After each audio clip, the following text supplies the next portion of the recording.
감사합니다. 오늘 3일밤 예배로 시간 주 앞에 나오신 저와 여러분에게 하나님의 사랑과 은혜가 충만하시고 또 주님 만나시고 마음의 소원들을 이루어지는 축복된 시간 되시기를 주님으로 축원합니다. 함께 또 잠깐 말씀 나누시겠습니다. 대요리 문답 함께 보겠습니다. 오늘은 제 50문과 51문을 다 같이 한번 또 살펴보면서 은혜를 나누겠습니다.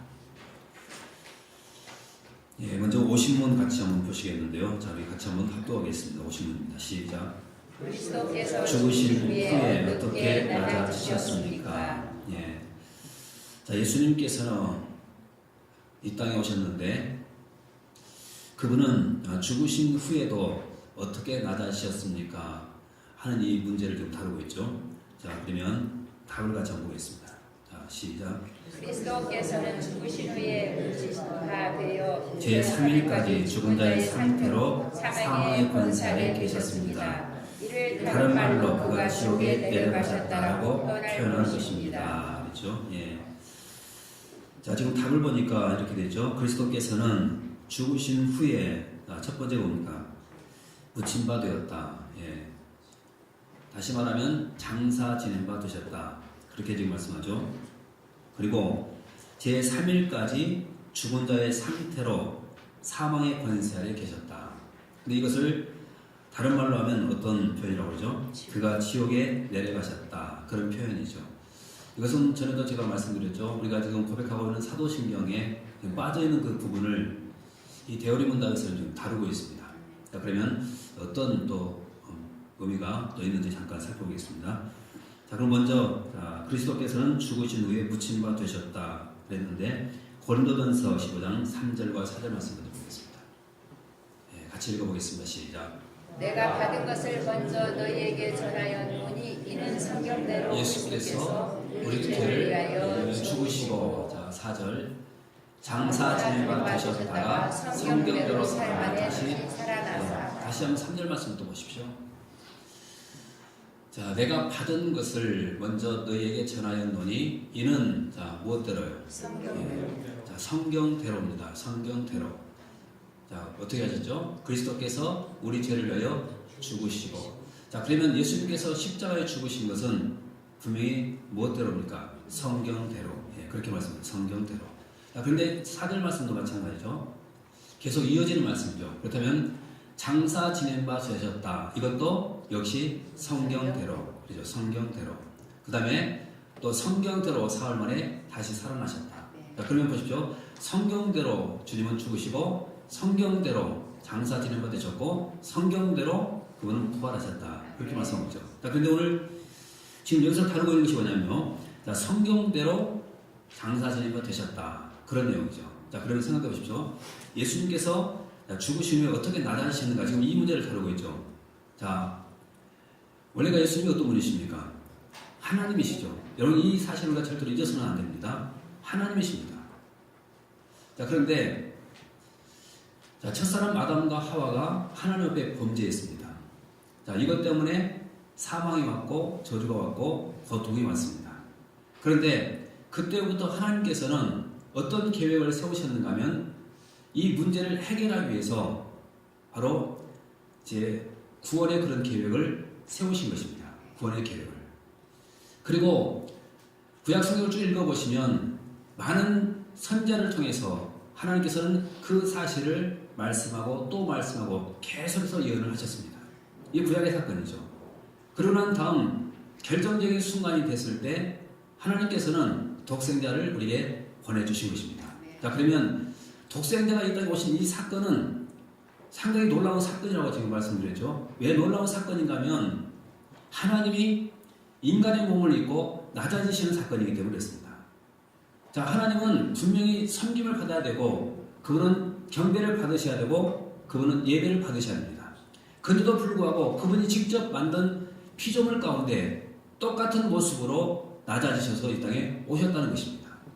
근데 중요한 것은 무엇 때문에 오셨는가 하면 섬김을 받으러 온 것이 아니라 그분은 섬기러 왔고 자기 목숨을 대속물로 주려고 오셨다는 것입니다. 자, 하나님이신 그분이 낮아지셨습니다. 얼마나 낮아지셨는가? 자, 오신 그 모습부터 보십시오. 예수님께서는 어디서 태어나셨습니까? 말구에서 태어나셨습니다. 말구요. 예. 왜 말구인 줄 아시죠? 예. 왜 말구에서 태어나셨을까요? 예. 자, 우리가 아무리 가난하게 살아도 여러분 말구에서 태어난 사람 없습니다. 그렇죠? 말구에서 누가 아기를 낳은 사람 어디가 있겠습니까? 그런데도 불구하고 예수님께서는 그 말구에 오셨다는 것입니다. 이것은 가장 낮고 천한 그 자리에 주님이 오셨다는 겁니다. 여러분 말구유는 다른 말로 말하면 여물통이잖아요. 여물통. 그런데 그 여물통에 자 하나님이신 그분이 그곳에 오셨다는 거예요. 여물통 안에. 자 짐승이 사는 곳에 주님이 오셨다는 것은 어마어마한 이것은 놀라운 사건입니다. 사람도 그곳에 태어나지 않습니다. 여러분 짐승의 마음관에서 어떻게 사람이 태어날 수 있겠습니까? 근데도 불구하고 우리 하나님이신 예수님은 그렇게 낮아지신 것입니다. 사람도 꺼려하는 그 마국간에 그것도 말구유에 주님이 태어나신 것입니다. 그리고 그분의 또 살아계신 것을 보십시오. 살아가시는 그 모습을. 자, 많은 사람들에게 고난도 당하셨고 또 조롱도 당하셨고 그렇게 사셨죠. 그런데도 불구하고 그분은 그 모든 조롱을 다 받으셨습니다. 그냥 다 수용하셨습니다. 그러는 결국 그분은 우리 모든 죄를 다 짊어지시고 십자가에 못 박혀 죽으셨죠. 자, 여러분 피조물에게 자 하나님이 지금 십자가에 못 박혀 죽고 있는 것입니다. 그것까지도 참고 있는 거예요. 얼마나 낮아지셨습니까? 또 거기다가 여러분 하나님은 사망이 없죠. 그분은 영원하신 분이십니다. 어제나 오늘이나 영원토록 동일하신 분. 죽음이 없습니다. 그런데도 불구하고 그분은 낮아지셨는데 얼마만큼 낮아지셨는가 하면 우리 인간의 몸을 입고 이 땅에 오신 것만큼 낮아지셨다는 것입니다. 그래서 우리 인간이 겪는 모든 것을 다 겪으신 것입니다. 그래서 십자가에서 예수님은 죽으신 거예요. 이 죽음까지도 주님은 받으신 것입니다. 그만큼 낮아지셨기 때문에 하나님이신 그분은 죽음을 결코 초월하신 분인데도 불구하고 그 죽음을 받아들이신 것입니다. 자, 그런데 오늘 말씀에서 뭐라고 말합니까? 자, 그리스도께서는 죽으신 후에 어쨌다고요? 묻혔다. 땅에 묻혔다는 것입니다. 자, 하나님이 땅에 묻혔다는 거예요. 자, 여러분 이 사건은 뭘 말해준 것일까요? 얼마나 그분이 낮아지셨는가? 이것을 우리에게 좀 보여주고 있는 것 아니겠습니까? 섬김을 받아야 할 그분이 죽은 것만 가지고 말하는 것이 아니라 죽고 난 다음에 그분은 사람처럼 바로 땅에 묻히셨다는 것입니다. 그만큼 낮아지신 것입니다. 자, 근데 그뿐만이 아니죠. 자, 두 번째 뭐라고 기록되어 있죠? 제 3일까지 어떤 상태로요? 죽은 자의 상태로 사망의 권세 아래 계셨습니다. 여기 사망의 권세 아래 있었다는 겁니다. 사망의 권세 아래. 예수님은 하나님이시기 때문에 사망의 권세 아래 계실 분이 아닙니다. 그런데도 불구하고 낮아지셔서 그 사망의 권세 아래도 지금 주님께서는 지금 계신다는 겁니다. 그런데 영원토록 사망의 권세 아래 있는 것이 아니죠. 며칠간입니까? 3일 동안. 예. 그분은 하나님이시기 때문에 가능한 것입니다. 3일 동안만 그렇게 된 것입니다. 자, 근데 3일 동안 예수님께서 그 사망의 권세 아래 있는데 이 사건을 어떻게 표현하고 있냐면 이렇게 말하죠. 그가 지옥에 내려가셨다. 지옥에 내려가셨다. 이것은 저는 말씀드렸죠. 사도신경에 빠진 부분이라고. 이것은 이 지옥에 내려가셨다, 음부에 내려가셨다. 이 사건은 상당히 놀라운 그런 사건입니다. 그럼 보십시오. 자, 마태복음 12장 40절 말씀 같이 한번 보겠습니다. 마태복음 12장 40절입니다. 같이 읽겠습니다. 시작. 요나가 밤낮 사흘 동안 그 물고기 뱃속에서 있었던 것 같이 인자도 밤낮 사흘 동안 땅속에 있으리라. 자, 지금 요나가 밤낮 사흘 동안 큰 물고기 뱃속에 있었던 것 같이 인자도 밤낮 사흘 동안 땅속에 있으리라. 자, 요나가 물고기 뱃속에 사흘 동안 있었습니다. 자, 여러분 이 사건을 한번 깊이 한번 묵상해 보셨습니까? 그냥 단순하게 이것을 읽어나가는데 한번 내가 그 물고기 뱃속에 갇혀있다고 한번 생각해 보십시오. 그 물고기 뱃속에는 어떨까요? 빛이 있을까요? 없지요. 그 물고기 뱃속은 공기가 상쾌할까요? 아니죠. 숨도 잘 쓸 수 없는 그런 곳일 것입니다. 여러분, 바로 이 흑암, 그리고 그 썩은 냄새가 진동하는 그런 곳에 요나가 사흘 동안 그 안에 있었다고 생각해 보십시오. 근데 여러분, 요나의 그 모습은 장차 누구의 모습을 지금 예표하고 있는 것입니까? 예수님의 모습을 예표하고 있는 것입니다. 마치 예수님께서는 그 요나가 물고기 뱃속에서 사흘 동안 있는 것처럼 예수님은 바로 밤낮 사흘 동안 땅속에 있었다. 그렇게 말씀하는 것입니다. 이 모든 고통을 다 겪으신 것입니다. 또 보십시오. 자, 시편 16편 10절 말씀 같이 보겠습니다. 자, 시작. 이는 주께서 내 영혼을 수월에 버리지 아니하시며 주의 거룩한 자를 멸망시키지 않으실 것임이니이다. 예, 또 시편 16편 10절에 보면 내 영혼을 수월에 버리지 아니하시며, 그렇죠? 이 수월은 또 우리가 음부로 그렇게도 해석을 하죠. 음부로 해석합니다. 자, 그러면 예수님께서는 십자가에 죽으시고 장사 지낸 지 3일 만에 다시 부활하셨는데, 이 3일 동안의 그 사건을 지금 얘기하고 있는데, 그 3일 동안의 사건, 여러분 어떤 고통을 겪고 있냐면 지금 수월의 고통, 요나가 물고기 뱃속에서 겪는 그 고통, 이 수월 지옥의 고통, 이 음부의 고통을 지금 겪고 있다는 것입니다. 자, 하나님이신 그분이 그 고통을 스스로 지금 겪고 있는 것입니다. 근데 왜 이런 고통을 겪는 줄 아십니까? 누구 때문일까요? 우리 때문이죠.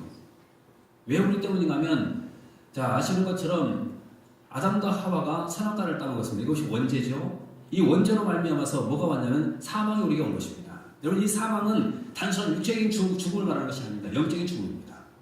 지옥 형벌입니다.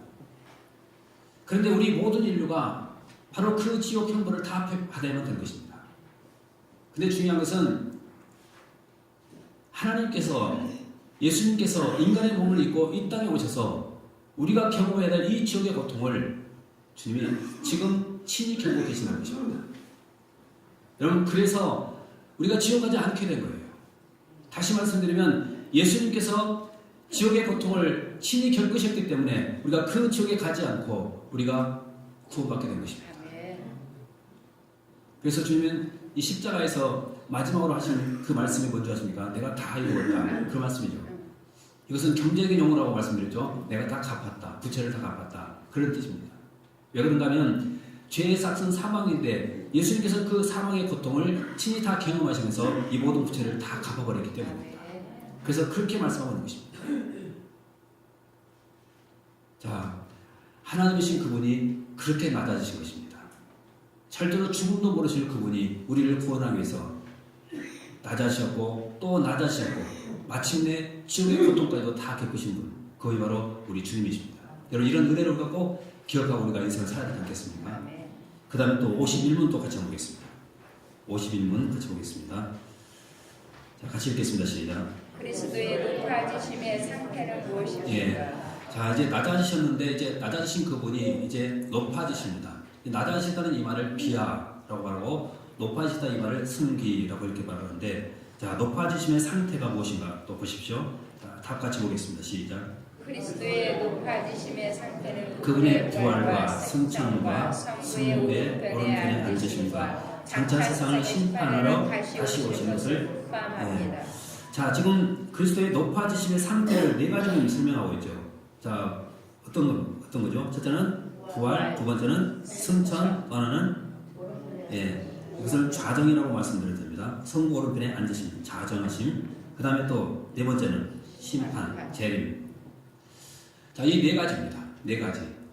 자, 그러면 하나씩 한번 찾아보십시오. 자, 부활. 고린도전서 15장 4절 말씀 보시겠습니다. 고린도전서 15장 4절입니다. 네, 같이 한번 읽어보겠습니다. 시작. 장차 지낸 바 되셨다가 성경대로 삶을 다시 살아나사. 자, 또 예수님께서 부활하셨는데 이 부활도 역시 성경대로죠. 성경대로.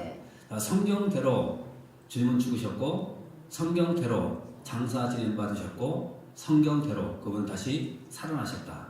그렇게 말씀하죠. 이거 부활입니다. 근데 만약의 경우에 예수님께서 십자가에 죽으시고 장사 지냄으로 인해서 모든 것이 다 끝나버렸다고 한다면 과연 어떻게 됐을까요? 이 부활이 없었다면 아무것도 아니죠. 모든 것이 다 헛되고 헛된 것이 되고 말 것입니다. 이 성경에 나와 있는 얘기죠. 자, 그럼 보십시오. 고린도서 15장 14절 말씀 듣고 보겠습니다. 자, 14절. 왜 없습니까? 한번 찾아보실까요? 고린도전서 15장 14절 말씀 같이 보겠습니다.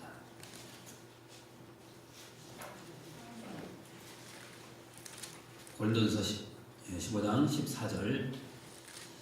예, 같이 한번 보시겠습니다. 한번 보십시다. 시작. 그리스도께서 만일 다시 살아나지 못하셨으면 우리가 전파하는 것도 헛것이고 또 너희 예. 믿음도 헛것이요. 그렇죠. 자, 십자가에서 죽음으로 인해서 모든 것이 다 끝나버렸다고 한다면, 부활이 없었다고 한다면 모든 것이 다 헛것이다.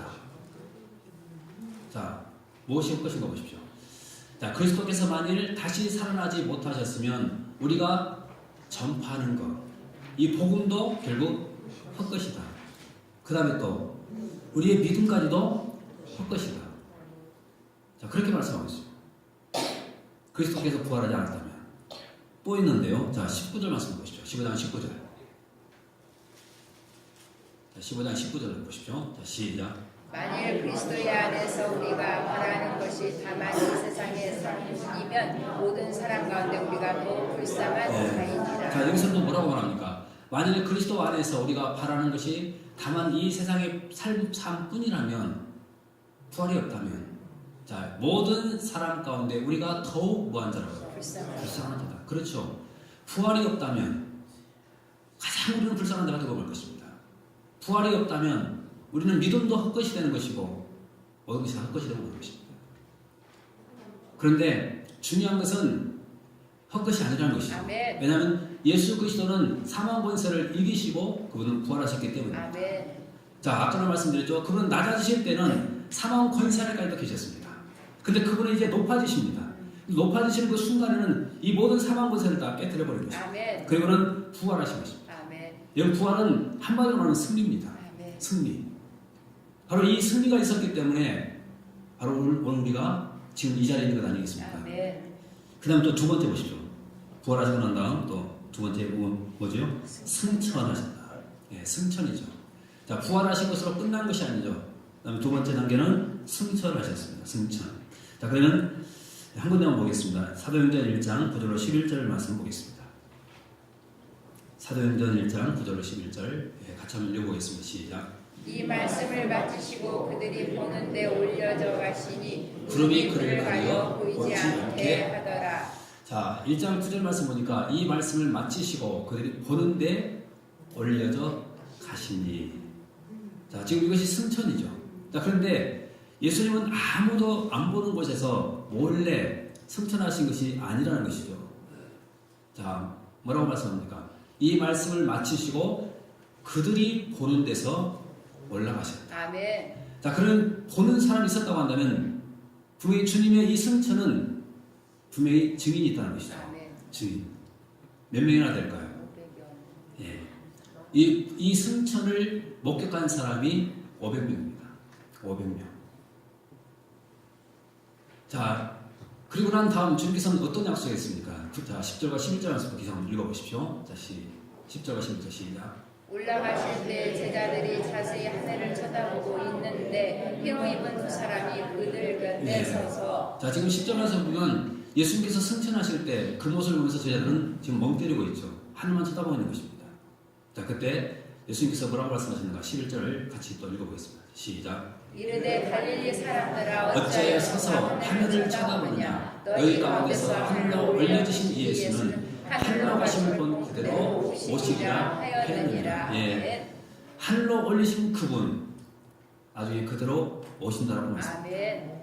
자, 예수님은 가장 낮아지셨는데 이제는 그분은 높아지십니다. 부활하셨고 마침내 그분은 승천하신 것입니다. 아멘. 근데 승천으로 끝난 것이 아니죠. 자, 세 번째는 또 뭡니까? 성부의 오른편에 앉아 계신다. 부활하셨고 승천하셨고 그다음에 성부의 오른편에 앉아 계셨다. 그렇게 말씀하죠. 자, 그러면 에베소서 1장 20절 말씀 보겠습니다. 에베소서 1장 20절 같이 한번 읽어보겠습니다. 시작. 그의 능력이 그리스도 안에서 역사하사 죽은 자들 가운데서 다시 살리시고 하늘에서 자기의 오른편에 앉히사. 자기의 오른편에 앉히사. 자, 그러면 예수님께서는 승천하셔서 하나님 보좌 우편에 앉아 계시는데 그 우편에서 과연 뭐하고 계실까요? 예, 로마서를 보시면 우리가 알 수가 있죠. 예, 우리를 위해서 친히 간구하고 계십니다. 아멘. 그분은 대제사장이시기 때문에 하늘에서도 지금 우리를 위해서 중보하고 계십니다. 아멘. 그분이 주님입니다. 아멘. 여러분, 예수님의 그 기도가 우리를 지금도 굳건하게 간단하게 붙들고 있다는 사실을 아십니까? 때로는 우리가 흔들릴 때가 많이 있죠. 그럼에도 불구하고 지금 이 자리까지 우리가 유지될 수 있었던 것은 바로 주님의 이 중보 기도 때문입니다. 근데 또 하나 중요한 것은요, 우리는 하나님께 기도를 많이 드리는데 여러분 그 기도를 가만히 한번 들여다보십시오. 하나님의 뜻대로 구하는 것보다는 내 뜻대로 구할 때가 얼마나 많습니까? 근데 그래도 상관없습니다. 왜냐하면 예수님께서 하나님 보좌 우편에서 그 기도를 수정해 주시기 때문입니다. 그래서 수정해서 기도해 주셔요. 바로 이런 주님의 기도가 있었기 때문에 오늘 우리가 승리하게 된 것이고 또 우리가 하나님의 축복 가운데서 우리가 인생을 살게 되는 것입니다.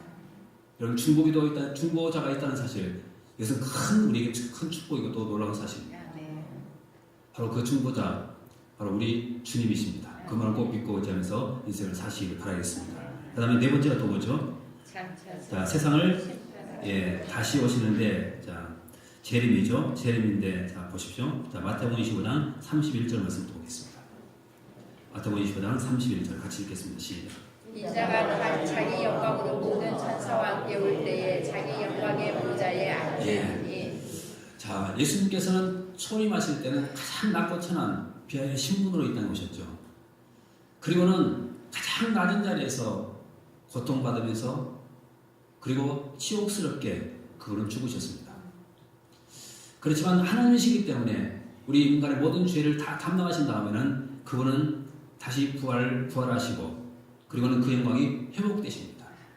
그래서 승천하시고 하나님 보좌 우편에 계시고 그리고 나중에 재림하실 때는 어떤 모습으로 재림하신가요? 이 모습으로 재림하십니다. 인자가 자기 영광으로 모든 천사와 함께 올 때 자기 영광의 보좌에 앉으리. 영광스러운 모습으로 그분은 오신다는 것입니다. 영광스러운 모습. 자, 그런데 영광스러운 모습으로 오신 그분, 어떤 권세를 갖고 오실까요? 심판의 권세를 갖고 오시죠. 이제는 심판의 권세입니다. 다시 말하면 처음 예수님께서 이 땅에 오셨을 때는 우리를 구원하기 위한 구원주로 이 땅에 오셨지만 두 번째 예수님께서 재림하실 때는 어떤 모습으로 오시냐면 심판주로 오십니다. 심판주로. 다시 말하면 예수님께서 처음 오실 때 그분은 우리의 목자가 되셔서 우리를 구원하기 위해서 지팡이와 막대를 가지고 오셨지만 그분의 재림은 요한계시록 보시면 칼을 갖고 오십니다. 이것이 다른 것입니다. 자, 그럼 보십시오. 자, 누구를 심판하는 거 보십시오. 마태복음 25장 46절 같이 보겠습니다. 같이 읽어보겠습니다. 시작. 그들은 영권에 의인들은 영생에 들어가리라 하시니라. 자, 이 배경은 다 알고 계시죠? 자, 주님께서 재림하실 때 좌우편에 양과 염소가 있죠. 자, 왼편은 누가 있습니까? 염소가 있고 오른편에는 양이 있습니다. 자, 왼편에는 염소, 오른편에는 양. 누가 구원받을까요? 오른편에는 양이죠. 자, 그런데 주님께서 하시는 그 말씀을 한번 주목해 보십시오. 자, 먼저 양들에게 뭐라고 말합니까? 내가 약할 때, 헐벗을 때, 굶주릴 때, 목마를 때 네가 나를 돌봐줬고 먹을 것도 마실 것도 입을 것도 내가 주지 않았냐. 그렇게 말하죠. 그때 양들이 깜짝 놀라서 이렇게 반문하죠. 예수님, 우리가 언제 그랬습니까? 잘 모르겠는데요. 근데 그때 예수님께서 뭐라고 말합니까? 지극히 작은 자에게 한 것이 곧 나에게 한 것이다. 그렇게 말씀하시면서 그에게 영생의 축복을 주는 것입니다. 자, 그러면 주님께서 재림하실 때 여러분 그 장면을 생각해 볼 필요가 있습니다. 재림하실 때 바로 의인과 또 악인이 분명히 구분이 될 것입니다. 다시 말하면 양과 염소가 구분이 될 것인데 무엇을 기초로 삼는가 하면 바로 약한 자, 그들을 어떻게 대했느냐. 여러분 이거 보신다는 것입니다. 분명히 그렇죠. 자, 가장 작은 자에게 냄새함대로 주고 또 그들을 돌봐주고 이 모든 것들을 주님께서는 뭐라고 하냐면 나에게 한 것이다. 그렇게 말씀하고 있다는 것입니다. 근데 반면에 염소들은 뭐라고 합니까? 똑같이 말씀을 하죠. 너희들은 내가 목마를 때, 배고플 때, 또 헐벗을 때 돌아가지 않았다. 그렇게 말하니까 염소들은 깜짝 놀라죠. 뭐라고 말합니까? 언제 안 했습니까? 우리는 다 했는데요. 근데 주님께서 뭐라고 말하냐면 이렇게 말씀하죠. 아니다. 즉 적은 소자에게 하지 않는 것은 나에게 안 한 것이다. 그렇게 말씀하셨습니다. 여러분 여기서 우리는 교회의 중요한 사명이 무엇이고 우리가 어떻게 살아야 될 것인가를 우리가 분명히 배울 수가 있습니다. 그것이 뭐냐면 적은 소자들에게 우리가 사랑을 베풀어 주는 것입니다. 그래서 교회의 두 가지 사명은 항상 제가 자주 강조드리죠. 우리가 해야 될 일은 다른 것 아무것도 없고 이 두 가지만 기억하시면 됩니다. 성경은 그렇습니다. 하나는 복음 전하는 것, 또 하나는 구제하는 것. 이겁니다. 이거 외에 하나는 관심이 없습니다. 우리가 세상에서 얼마만큼 내가 성공했느냐? 관심 없습니다. 얼마나 많은 것을 가지고 있느냐? 관심 없습니다. 내가 얼마만큼 또 지식을 많이 갖고 있고 또 많은 사람은 얼마나 많은 사람을 알고 있냐? 이것도 관심 없습니다.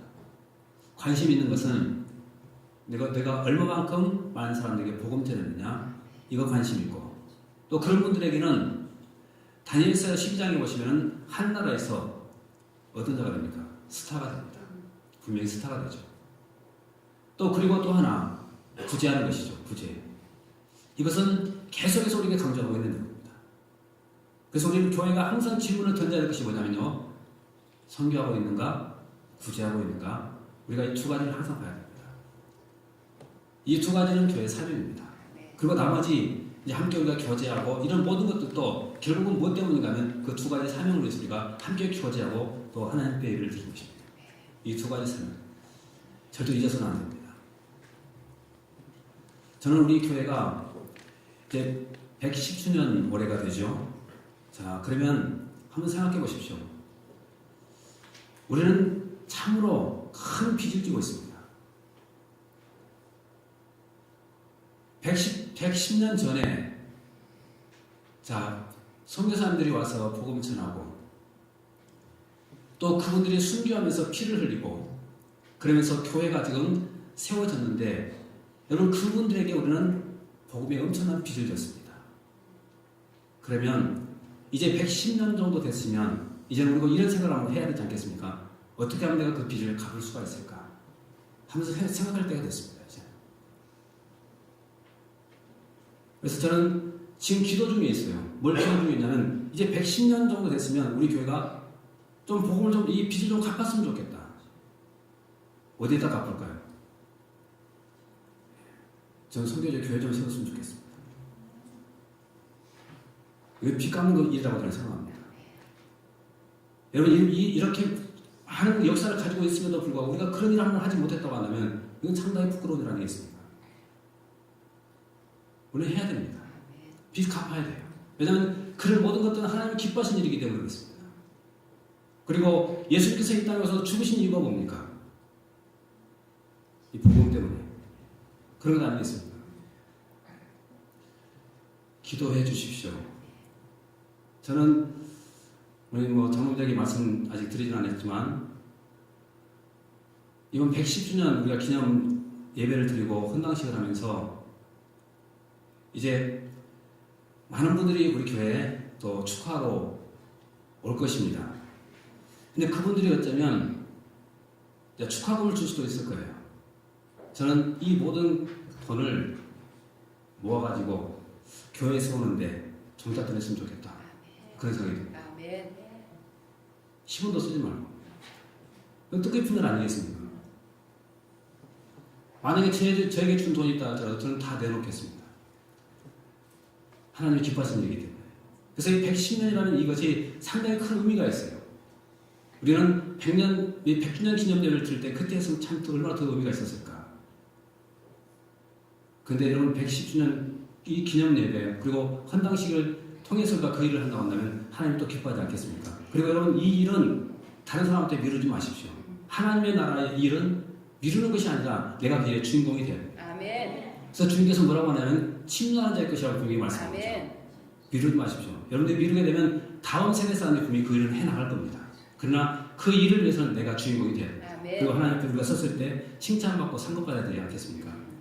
저는 간절히 원하는 것은 우리 모든 성도님들이 주님 나라에서 큰 자가 되기를 바랍니다. 그리고 상급받기를 바랍니다. 자, 자, 이렇게 우리가 주님을 섬기다가 하나님 일을 하다가 우리가 다 같이 천국에 가서 권사님도 장로님도 집사님도 저도 다 일반 쓰고 있다고 한다면 여러분 얼마나 기쁘고 감격스럽겠습니까? 그런 날이 분명히 오게 될 줄 믿습니다. 함께 협력해서 올해 2019년도 열심히 우리가 주의 사역을 감당해서 칭찬받는 교회 또 칭찬받는 우리 모든 성도님들 다 될 수 있기를 주님 축원합니다. 기도하겠습니다.